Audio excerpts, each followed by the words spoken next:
Hi, it's Tina Brinkley Potts, and today we have Mary from Bigdogz Marketing. And you know, Mary, I was at a networking event earlier this week, and surprisingly enough, there was a lot of people that still had old-style websites. Some still didn't have websites at all. And I just thought what would be good today is talking about what you think are good components of a website and, building a great online presence. How do you start? Well, if you just want to start talking about website components, I think what you want to do is have a place for people to come and get engaged. I think something for them to do, like if you're a photographer, for example, you'd have a gallery of your great work, show it off. If they have some videos to watch with great content that people can use, be valuable, be a resource to your visitors. And then something else I think that is good is to have some kind of compelling offer. And then you would have an opt-in box, of course, above the fold, which means above the halfway mark in terms of the website space. In the upper right corner is the most popular and the most easily seen by the visitor.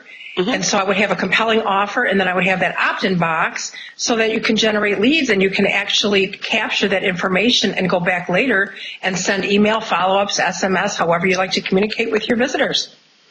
Great.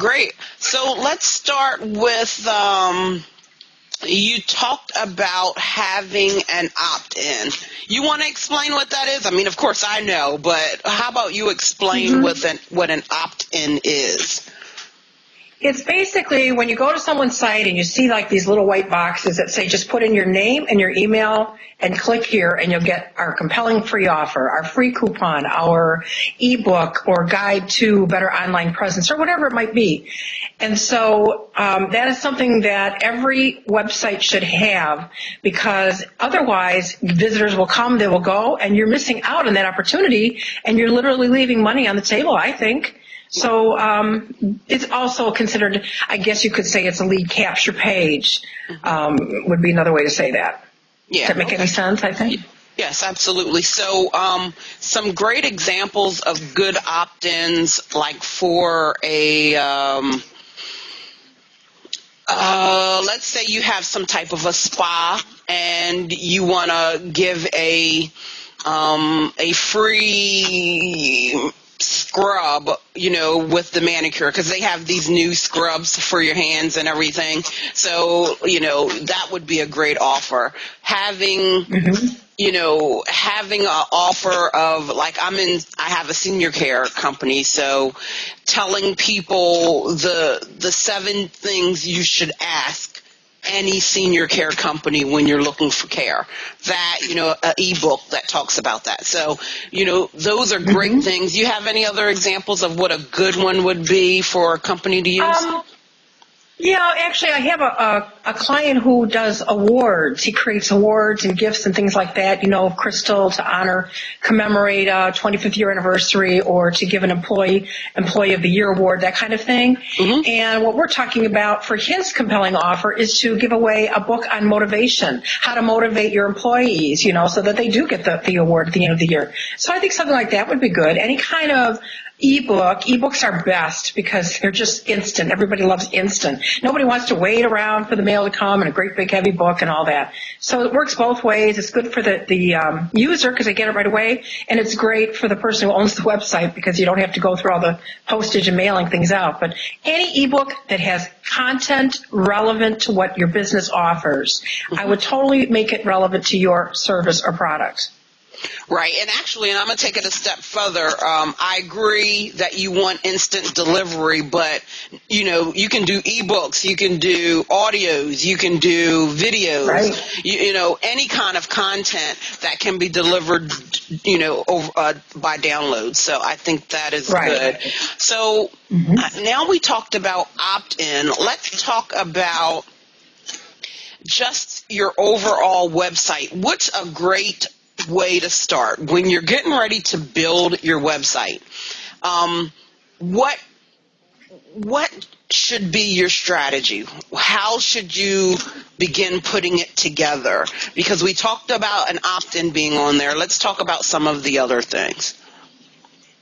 I think possibly a welcome video would be nice, just so that people can get to know who you are, or maybe you're talking about your service, your company, or all of the above. Maybe you're talking a little bit about the timeline of when you first established your business and how it grew, and what are your highlights of your business, and what are the highlights of your products. I think a video would be good because it gets people a chance to get to know you. Even if you're a little camera shy, I guess you could also revert to some sort of video that's about your product itself with your voiceover. I suppose you could do that. You could do photographs of the actual product with a voiceover, or just photographs. But I think there should be things that are engaging to people, and I just think video is a great thing. It's a great tool. Absolutely. So what I would add to that is make sure you have a clear strategy for each page of your website. I think that's important. I think what we do is we look at a lot of other websites and we go, oh, I like this component of this person's website. I like that component. And then you try putting all of these things together, and then you kind of wonder why it's not working.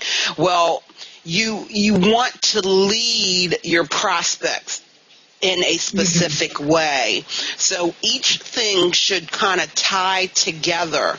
Like we were talking about with your client that has the that does the awards, and having an opt-in about how to get, better performance or whatever so they can win the awards. I mean, a great video to go along with that page that has that opt-in would be talking about how awards, create such a better environment when your employees know that they're going to be incentivized and everything, the better performance. So you want everything to kind of go together, because a lot of times they don't.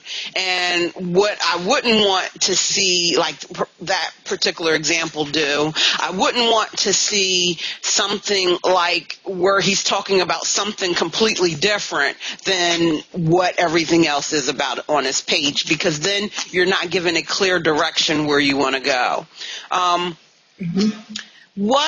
Why, Mary, do you feel, because I know we both agree on this, but why do you feel a website isn't enough anymore? Oh, wow. Because first of all, people aren't looking for your company by your company name, because they don't even know you exist.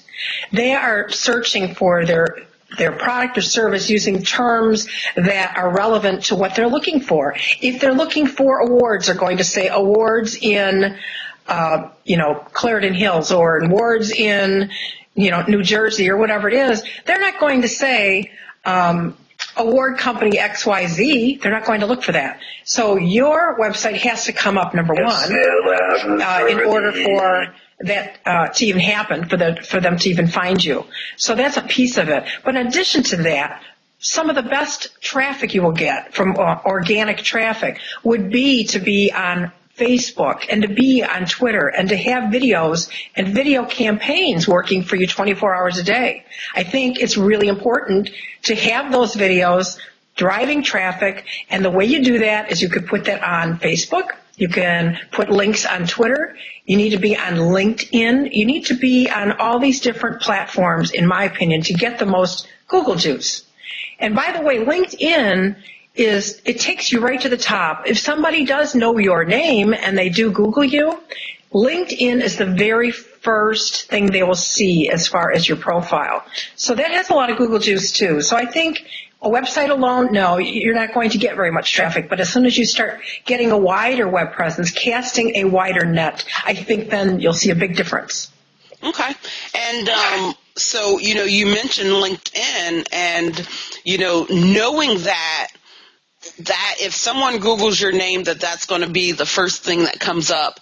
I just want to tell people you want to definitely have a complete profile if you have a LinkedIn. What you don't want, especially, there's a lot of reasons why people would be Googling your name to find out about you so they can use your services. Even in instances where people are actually looking for jobs, if you have an incomplete LinkedIn presence and someone Googles your name, it kind of says something about you. So if you're going to set it up, take the time to set it up correctly. And if you don't know how, then get someone else to do it for you, because it really is important to have that looking, the way that you want it to look and optimized correctly. So let's get back to websites though. So let's talk about some clear things that should be on the home page of a website. So we already talked about the opt-in. How do I believe, how do you want people to communicate with you? That should be on your home page. I know a lot of people use a contact us page, which is okay, but if, you got to set the stage on how you want people to interact with you. If you want them to interact with you on your social media, then you should have buttons on your website that connects you to your social media. If you do business primarily by phone, then your phone number should be clearly identified on your homepage so people can call you. I mean, if your phone number is hidden and it's hidden on the on the contact us page, why don't make people make any extra efforts than they don't have to? What do you think about that? I think that's an excellent point. Yes, I do. And as far as the Twitter, I think it's a really good idea to probably, I can't imagine why you wouldn't put the little Twitter button and the little Facebook button on your site. Some people say that it'll drive traffic from your site. I personally like to feel that it'll create a loop that kind of is a cycle, so that they can go from your website, they can go to your Twitter, they can go to your Facebook, but that'll bring you back to the website ultimately anyway for more content, and they'll spend more time. That's just my philosophy on that part of it. Well, I think Chris brought it up on one of our other sessions, and she talked about the know, like, and trust factor. Well, the easiest way for people to begin to know who you are, what you stand about, and begin to trust and like you is by engaging with you on your social media channels. So just having your website, if they actually connect with you on your social media channels as well, it's more than likely that they will come back to your website more than if they aren't connected to you. So that's one of the most important points about that. I think you're right. It does create a loop, but it creates the loop because now they can know, like, and trust you. So what I'm trying to think of what would be another great thing to tell people about their websites. Okay, let's talk about why it's important to have a content-based site. Oh, perfect. Yes, absolutely. I think that you need to be a resource for your visitors. They need to feel comfortable that when they come there, they will get some good content and something that they can use today, that they can put to use right away in their business to help them get more customers or retain customers they already have, or maybe they get a tip about, this is a great idea to have this special kind of coupon and I can make it available on my website. Whatever it is, something even, very small. But I think that if they always feel that, I'm going to go to Tina's site because I just need a little tweak, a little something. I'm seeing things, fall off a little bit in my business. I have this little boutique shop and I sell bracelets and necklaces, and I just think we need a little infusion of some new customers. So I'm going to go to Tina's site and see if she's got any ideas on there. What can I do to dress up my website, or what can I do to stimulate some more customers? And I think that if people start to understand that every time they come to your site, they'll get something out of it, whether it's through video content or it's through your blog or perhaps a post that you put someplace else and you link to it. It doesn't really matter how you deliver that content, but the content has to be authentic, and it should be written by you, and it should be a valuable piece of information. So you're creating value for your customer. Absolutely. And because everything is constantly moving, it also helps you with your you're searching in the searching. So if you have relevant content that's constantly getting indexed, then it will help you in the search engines. Absolutely, absolutely. Let's talk about what other things like add-ins or other things that you can use with your website to help build your online presence. Because we talked a little bit about social media and having the buttons on there. But like, what are some other great strategies to help build your website presence and things like that? I like podcasts. I think those are really neat because you can download them. People can download them onto their iPod and take them to the gym and get a little lesson on Facebook timeline or get a little lesson about how to use Twitter properly or just social media in general. I think those are really a fun way to do that. If you can create a podcast page on your site that's dedicated just to that, I think that's a really fun idea. So that makes it portable. Or even if they wanted to download it onto a CD and put it in their car, listen to it in the, car university, I think is always a fun way to do that too. So yeah, I like that. And I like videos and blogging, a blog post that just sort of keeps people up to date, little blog, like just like a paragraph, even if it is, just to let people know what's going on with Facebook. Facebook just bought Instagram, for X dollars, and why do you think that is? And, what's going on with Pinterest, or just little tidbits so that they can feel that they're getting the latest information and they're kind of being smart about things, and it makes them feel, proud to talk to their customers, and they just know a lot, Absolutely. Absolutely.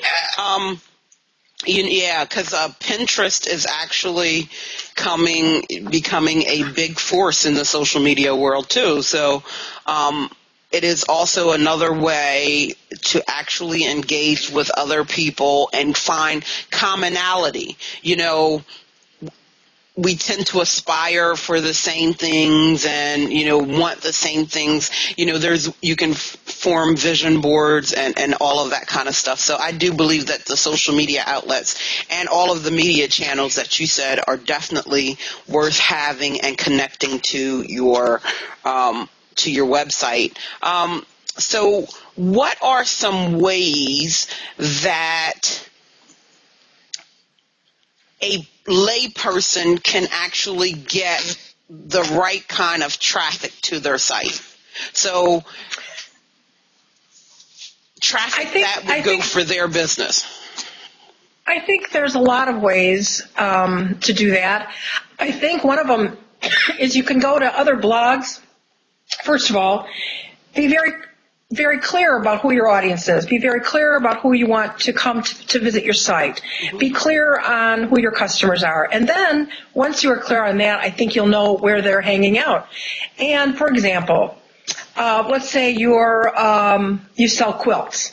So you'd get on Facebook and look for quilting groups and join those groups and engage with those folks and comment on things. Mm-hmm. And without being spammy, you can't be running around, buy my stuff, like that. But, you can talk to people and give them tips, give them, I know this certain quilting trick it's been amazing. It's been something I've known about for 50 years in my family, or whatever it is. And again, you're being helpful and useful, and you're talking to the very people that are probably going to become your customer after they get to know, like, and trust you, just like you said. And I think that's a great platform for that. So I think that's one way to do that. Be very targeted and find those groups that are hanging out on Facebook. And if you oftentimes can find them on Twitter as well. If you use the hashtag and do a search, quilting, you'll be able to find more people that are doing quilting. And then you can get more specific. You can even drill down to quilting in, Chicago, Illinois, or Dover, Delaware, or whatever it is. Mm-hmm. And the same holds true for LinkedIn. LinkedIn's a little bit more business oriented, though. It's not so much hobby. Oh, and okay, so is there anything that you would want to tell someone as far as their website that we haven't covered? Possibly, just a couple of, these are minor things, but I'm a stickler for misspelled words. I go bananas when I see misspelled words. And I think people really need to put your best foot forward. You only have one chance to make a first impression. Mm-hmm. So yes, I think the website should be clean. Mm-hmm. It should not be cluttered. Mm-hmm. It should not be loaded down with copy. Mm-hmm. It should download quickly so people aren't waiting, because if they wait too long, they're going to leave. Mm-hmm. And I think those are important things. I think also consider the fact that we really are a global economy now. Mm-hmm. So whether you're in e-commerce or not, I still think you have to consider the fact that your website's being seen around the world. So maybe you want to be cognizant of that when you're talking to people in your copy and in your video and whatever other way. The other thing I think that I would be careful with is colors. Different colors mean different things in different countries. They're very symbolic. In some cases, they're a huge turnoff if you use the wrong color in the wrong country. So I'd be careful with color as well, and maybe do a little research and checking before you decide on your color scheme. But those are just a couple little things. Okay. And Mary, you know what? You didn't tell us anything about your business when we started. So tell us about your business. Tell us about Bigdogz Marketing. Sure. Bigdogz Marketing caters to small businesses mostly, and we help you get found online, not just through Google. It's not always all about Google, but Google SEO is something we can do. And by the way, just for the folks that aren't aware, SEO means search engine optimization. It's basically how the search engines see you and find you when customers do a search. And then we also do mobile marketing and video campaigns as well, and of course social media. So each situation is different. We do a free consultation to sit down with you and see what's working, what's not working, where are you investing your marketing dollars right now, and sometimes we can actually save you money and get you better results. Great. Okay, so is there anything else you want to add in closing about a great website? I think the tips you just gave at the end were phenomenal. I mean, it's just the little things that we look over, the colors we're picking, misspelled words, clutter, all of those things are important. Confusion, yes. And you know what? Yeah. And when of course, because I say it all the time, we're in the microwave society. You just don't have that much time to make a first impression. So you have to decide how you're going to put your best foot forward. I think everybody wants to put everything forward, and I think that causes the issue. Sometimes you just got to decide which way can I put my best foot forward and allow that to be the mechanism that's going to keep them to stay. But the clutter that I see out there on websites is unbelievable. Mm-hmm. So did you want to add anything in closing?